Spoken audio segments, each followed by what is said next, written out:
Welcome to Building Texas with Justin McKenzie and Summer Babarek.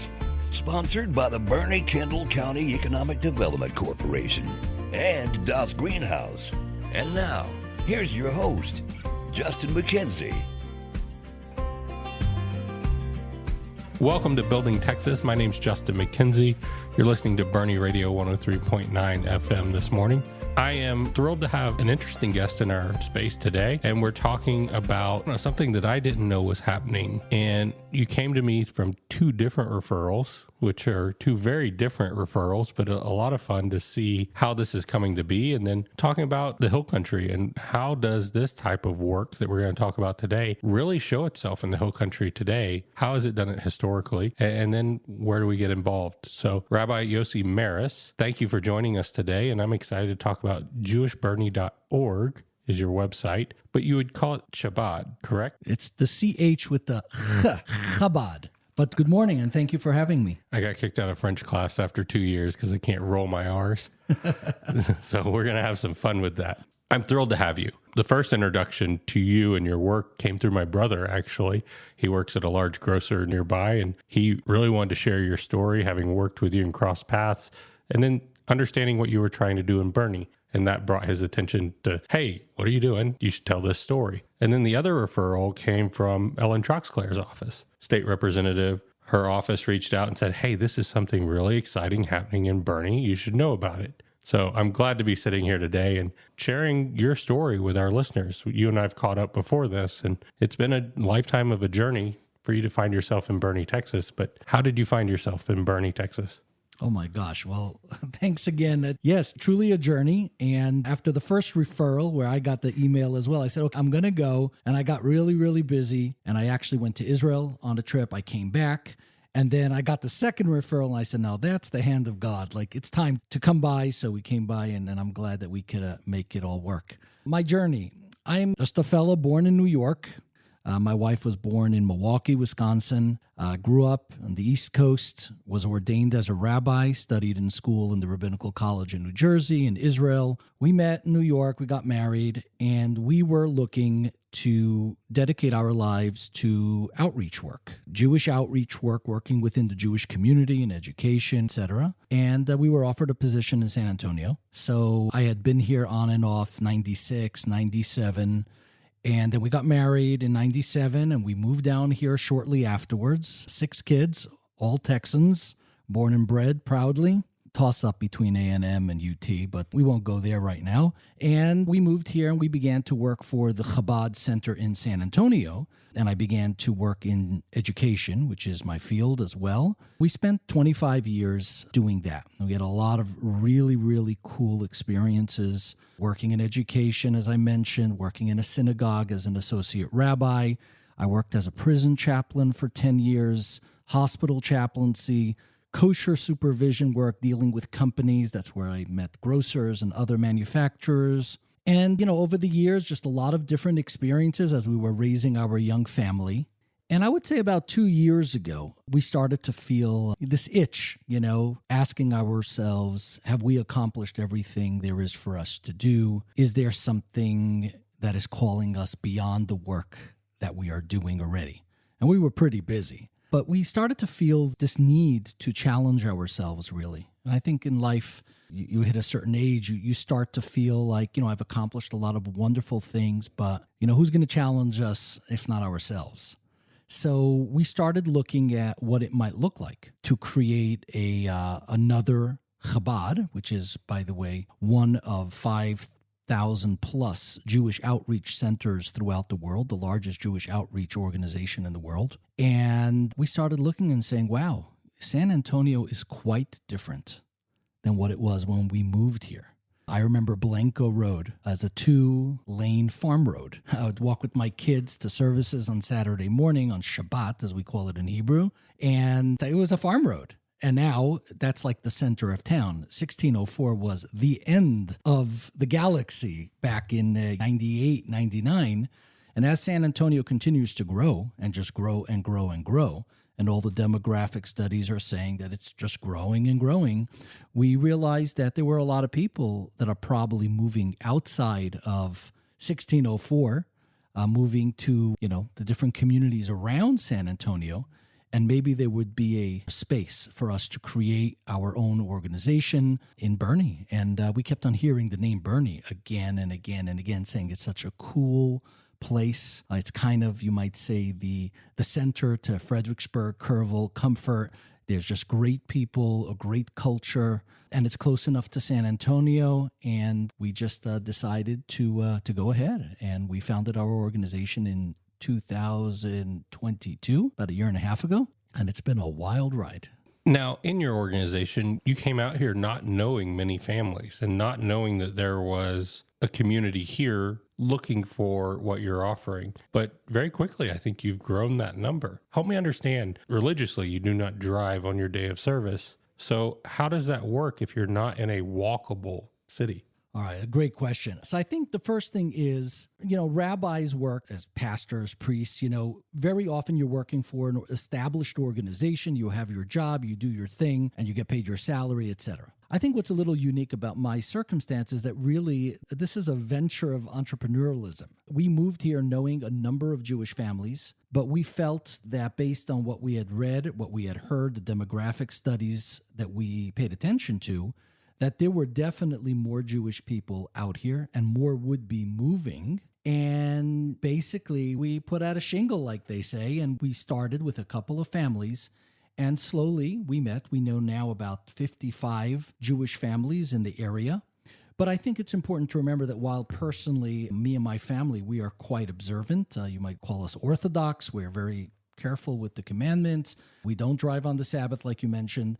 But the majority of people that we are interacting with are not really as observant. So they are learning, they're trying to find their own path. We're an outreach organization, which means our job by definition is teaching about Judaism, teaching about the traditions. And very often you have people, amazing, wonderful people who, for whatever reason, either never had the opportunity to learn more about their traditions and their faith, or, someplace along the way got a little sidetracked and years, decades go by. I mean, not unlike in other faiths. And I view that as our calling, really, to connect with people. And then in addition to that, you have an even wider circle of influence, which is the non-Jewish community.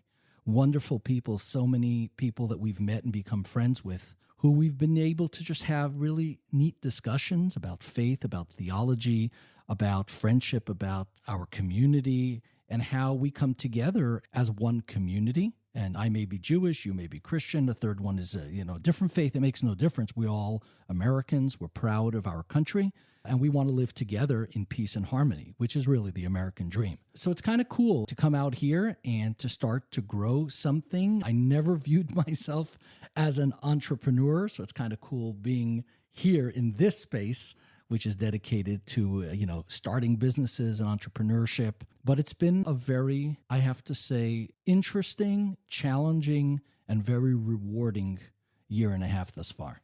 When you say an outreach organization, am I correct from a Christianity standpoint? I hear mission work. Is that similar, or is there more of an educational outreach versus mission, trying to find somebody and bring them into the faith? You're really trying to educate around the faith as much as you are bringing them in. Is that a correct translation? Yeah, I think the word mission is an interesting word because it means different things to different people. In Christianity, by definition, and I don't want to go too theological here, but yes, it's about bringing people into the faith. Judaism, actually, it's very interesting that Judaism does not look to convert or to bring people into the faith, because one of the core beliefs of Judaism is that if we all live by the Noahide commandments, a godly life, a good life, as defined by the 7 Noahide laws, then we are all doing what it is that God wants us to do, and we're all rewarded with the Garden of Eden, et cetera, et cetera. But so really, outreach in our case is really about reaching out to the Jewish community and showing them the beauty of their faith and culture and their heritage. Like I said, in America, one of the challenges is that we no longer lived in the ancient shtetl, the little village. We're all over the place, all over the country, and all over the world. And many Jewish people really, need that connection, and that's where we come in. But I think also specifically in Texas, many people really don't know much about Judaism. And it's kind of cool to be able to educate, to meet people, and to answer questions. When you meet someone that's different than you are, it's cool to learn about their culture. I mean, I remember the first time I was in an HEB, probably, I don't know how many years ago, and I saw someone with dirt on their forehead. I had never seen that before. I didn't know what it was. And it took me a couple of seconds to realize, oh, that's not dirt, that's a cross. What is that? And I approached someone, I said, forgive my lack of knowledge here, but what is it? And they explained to me what it was and Lent and all that. And I said, wow, that's a different culture. I just learned something about millions of people or billions of people. And I think that vice versa, I think many people don't know much about Judaism and especially about Israel as well. And this is an opportunity to educate, to speak, to have that conversation. Well, and I appreciate that so much because we got here on an HEB introduction through my brother, but you also allowed me to ask some questions as you sat down for this conversation. Today's world, it's real hard to understand what you can say and not say, and we're scared of offending. But with you, I'm safe to say, hey, can I use the word Jew in this context? And we had a great conversation around the history of the word. So I appreciate, for me, it's educational. And then a big piece of that is food and tradition. So working in an HEB and ensuring that they have kosher food. What does that really mean? And why is that different than me going to an HEB and just buying the food that's on the shelf? So part of the Jewish faith is the dietary laws of kosher. And there are certain things that we eat, certain things that we don't eat. So when you live on the East Coast or the West Coast in some of those really large Jewish communities like, New York, Miami, Los Angeles, Detroit, Chicago, there's a great variety of kosher meats, dairy, and kosher products, etc. And when you go out of those large communities to smaller communities, very often you don't have them. So over the years, it's really wonderful how much more kosher provisions we have today as opposed to what there was, when I moved here almost 30 years ago. An HEB has been a huge part of that, from establishing the first kosher HEB bakery that I was part of. Now my new project is I'd love to see some kosher products at the new Fair Oaks HEB. And, and I think it serves the community because, we got Passover is coming up. And, well, people want to observe their faith and their traditions. When you can't get those items that you're accustomed to, it's a little frustrating. So, then what are you going to do? You're going to start shipping in things from across the country, which we have done, by the way. But again, I think Texas in general, Dallas, Houston, Austin, and San Antonio, the Jewish community has grown tremendously. I'm told that I think Dallas has something like 60 or 70,000 Jews, and Houston is not far behind. Austin has grown tremendously, San Antonio. So I think as the Jewish community grows in the state of Texas, I think there is a lot more room for kosher products. And as a result of that, business and profit, like any other, business does its work. As we round out our conversation, we're going to take a quick break, hear from a couple of sponsors, and then welcome the conversation back with Rabbi Yossi Marrus and learn more about jewishbernie.org. This is Justin McKenzie from Building, Texas. Today's segment is brought to you by Das Greenhouse. Das Greenhouse is a business incubator launched here in Boerne to serve our local community. Das Greenhouse is a place where you can come to grow your idea. Our goal is to make Boerne accessible to people who are looking to grow a business, expand a business, or learn more about what's out there in their community and get involved. Visit us at dasgreenhouse.org or come visit us at 7 Upper Balcones Road, Boerne, Texas. Das Greenhouse.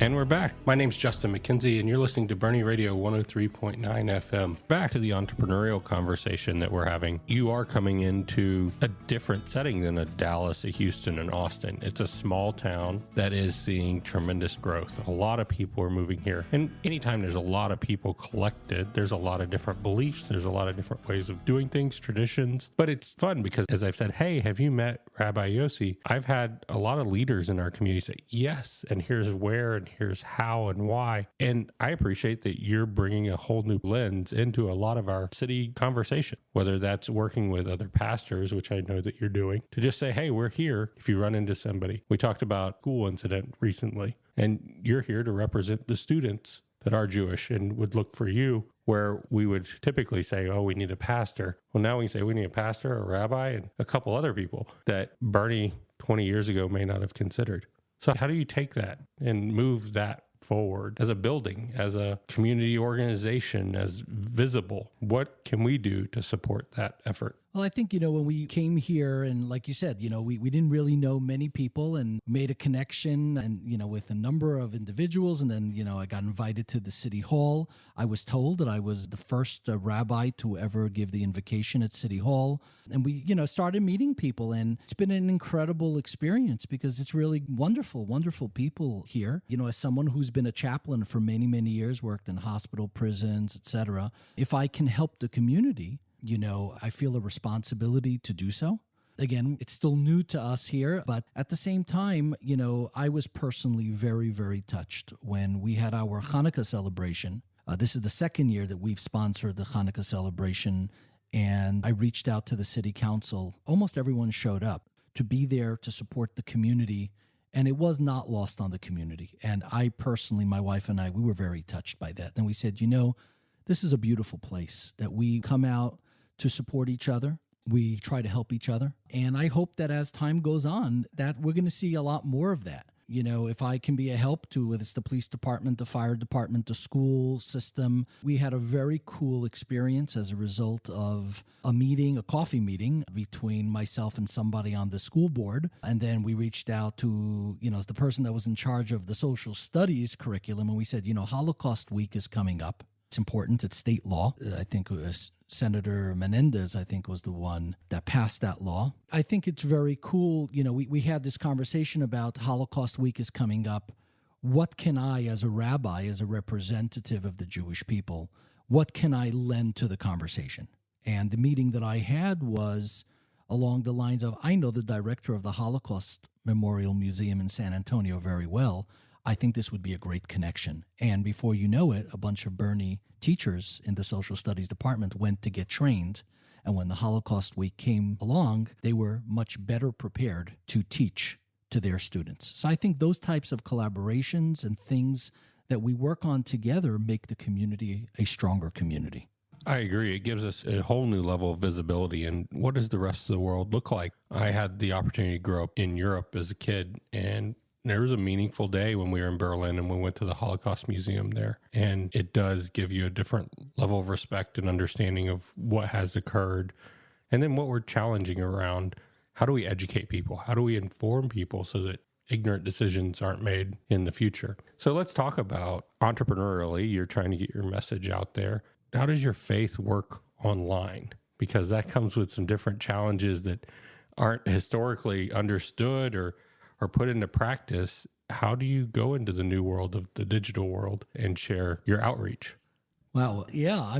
I believe that everything that we have in the universe is part of God's plan. So, maybe 100 years ago, they didn't have the internet or Instagram or TikTok or whatever you want. Today, we have those things. And the question is how you use those tools. Those tools can be used for negative things, as we clearly see, but they also can be used to spread light in the world. And through our website, through our, social media, our handle is @Jewish Bernie. We do classes, we raise money. In fact, every summer we run a matchathon crowdsourcing type campaign to raise funds, to fund our organization like any other nonprofit needs to.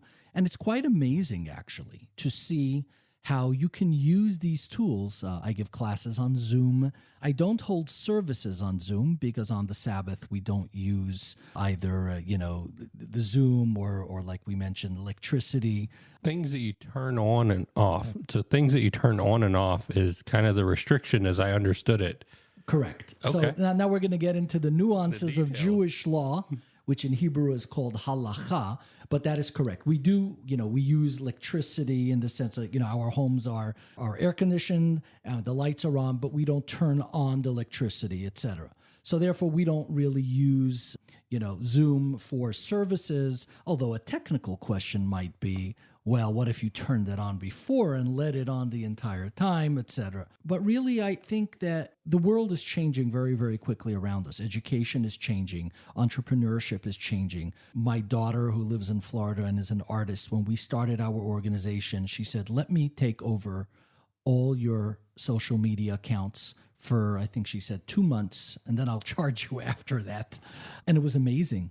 Hundreds and hundreds, if not thousands of likes and engagement. And I started to actually really understand the power of social media. And again, some people use it for really terrible things, but it can be used. Little things like I do every Friday before the Shabbat, before the weekend, I do a little video of a message, something from the Torah portion of the week, which is the reading of the week. And it's amazing how many people follow, like, I get comments. Most of them very nice. Of course, you're going to have some that are not. But overall, I think that's the way it should be. We need to use everything at our disposal to make our communities better, and reaching out to people. Like when we had that real scare in the Boerne school, thought there was an active shooter. We didn't know what was going on. And I was reaching out to people that I knew that had children there. It was incredible to be able to text and WhatsApp and immediately get your information and your news and try to stay in touch with people. Well, I appreciate that you're doing that and adopting a new technology coming into your entrepreneurial journey. You were with a bigger group in San Antonio. You're still with them, but now you're out here on your own, creating a whole new audience, what I would describe it as, and finding people that share your faith, want to know more about your faith. And that happens today out of your home. But do you hope to expand that here in the Hill Country? And how would you look at your reach just geographically around Boerne? So we're based in Boerne, but we're definitely looking at this part of the Texas Hill Country, Fredericksburg, Comfort, Kerrville. And, in 10 years from now, we really have no idea what this part of the world's going to look like. It might be huge. But I think, we started off with a core set of beliefs. And my wife and I, we really talked a lot about this and prayed about it. And we came to the following. Number one, that we should be able to make a difference in people's lives. Number two, we need to have the funds to be able to make it work. And where that takes us, we're going to jump on the train and go for the ride. So, we're excited. It's been a wonderful experience thus far. And for the first time in my life, I really don't have a plan of exactly what it's going to look like. Maybe in a couple of years, we'll have a beautiful property. Our dream is a ranch. We'd love to have kind of a real Texas Hill Country feel, where a place where children can come and families can come and we can hold services, and we'd probably live on that property as well. But I think, you never know really which direction it's going to take, where it's going to go. And I think that when I was younger, a lot of it was I was always forcing, really like charting my course, very alpha male style. I got to do things a certain way. And I don't know, now that I'm a grandfather, a young grandfather though, maybe I'm kind of looking at things a little differently and saying, I got to open myself up to the possibility, to the blessings. And I really do believe that God directs the steps of man. I really believe that. And I have seen that in my life again and again. And we are open to being shown from above what that direction is. If somebody wants to drop me a couple of $1 million, that property will happen a lot quicker than we would have otherwise thought. It's really about, we're trying to enjoy the journey and the people that we've met, very meaningful friendships, very meaningful relationships, and we're really appreciating that. Well, Rabbi, I appreciate you coming in today and sharing your journey and associating it appropriately as an entrepreneurial journey, coming into a community that is welcoming more diversity and looking for a conversation around what's happening statewide. We see people growth, which means people of all walks needing a place to practice their faith, learn more about it, and get involved. So thank you for doing that here in Boerne. And thank you for the way that you're building Texas. Thank you very much for having me, and I look forward to really great things. God bless. This is Justin McKenzie from Building Texas. Today's segment is brought to you by Das Greenhouse. Das Greenhouse is a business incubator launched here in Boerne to serve our local community. Das Greenhouse is a place where you can come to grow your idea. Our goal is to make Boerne accessible to people who are looking to grow a business, expand a business, or learn more about what's out there in their community and get involved. Visit us at dasgreenhouse.org or come visit us at 7 Upper Balcones Road, Boerne, Texas. Das Greenhouse.